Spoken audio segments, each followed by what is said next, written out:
Order से सटे एक गांव में जिंदा शेल मिला, जिसे फौज की बम डिस्पोजल स्क्वाड ने डिफ्यूज कर दिया है।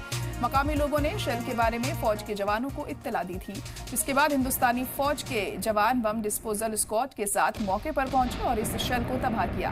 बता दें कि सरहदी इलाकों में फौज का ऑपरेशन क्लीन लगातार जारी है, जिसके तहत पाकिस्तानी गोलाबारी के दौरान जो शेल बिना फटे छूट गए थे, उन्हें ढूंढकर तबाह किया जा रहा है। और इसी पर ज्यादा जानकारी के लिए हमारे नुमाइंदा रमेश बाली जुड़ चुके हैं। रमेश, तो ऑपरेशन क्लीन जम्मू कश्मीर में लगातार जारी है और जो पाकिस्तान की गोलाबारी में जो शेल बिना फटे छूट गए थे वहां पर, उन्हें भी ढूंढा जा रहा है। वहां पर क्या कुछ और अपडेट मिल पा रही है इससे मुताल्लिक? क्या कुछ बरामद किया गया है फोर्सेस के जरिए?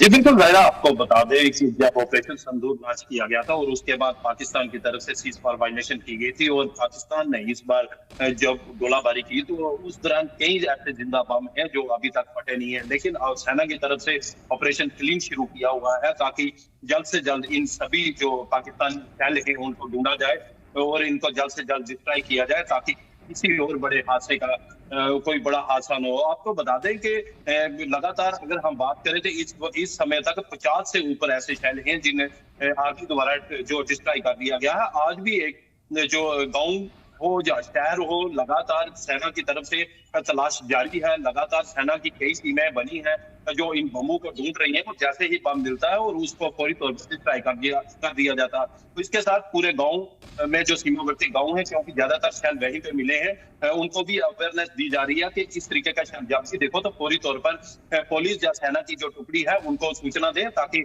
सेना के दस्ते वहां पर पहुंचे और उनको डिस्ट्रॉय कर दें ताकि किसी और की जान माल का नुकसान ना हो। जी ज़ाहिरा।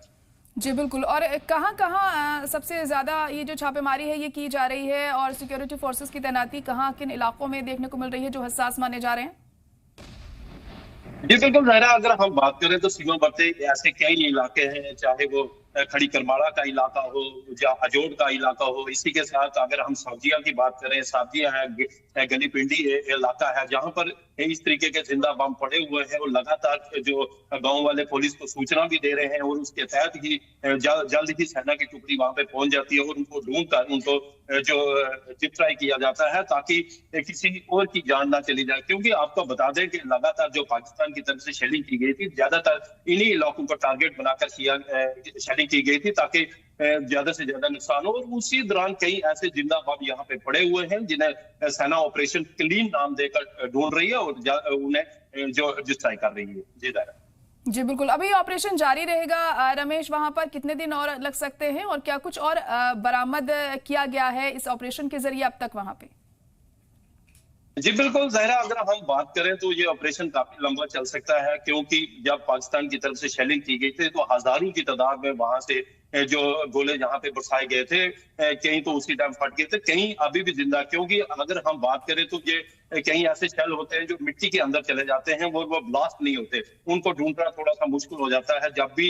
इसीलिए तो जो किसान हैं उनको ये बोला गया था कि जब तक वो इंडिया सेना द्वारा पूरा सैनिटाइज नहीं किया जाता तब तक वो उन खेतों में ना जाएं, खेतों में काम ना करें। क्योंकि अक्सर होता है कि जब किसान खेतों में काम करते हैं तो उसी दौरान ये जो ब्लास्ट होने के चांसेस रहते हैं और किसी की जान भी जा सकती है। इसलिए सेना अब पूरे इलाके को पूरा कॉर्डन करके जब ये पूरा ब्लास्ट कर देते हैं उसके बाद ही लोगों को इजाजत मिलती है, चाहे वो उस दौरान वो खेतों में जाए या अपने घरों के पास जाए। इसलिए सेना की तरफ से ये भी जो अवेयर किया जा रहा है कि इस तरीके के जब भी बम देखो तो फौरी तौर पर इतला करो ताकि सेना की टुकड़ी वहां पर पहुंचकर उसको निष्क्रिय कर सके। चलिए ठीक है, बहुत शुक्रिया रमेश सारी जानकारी के लिए।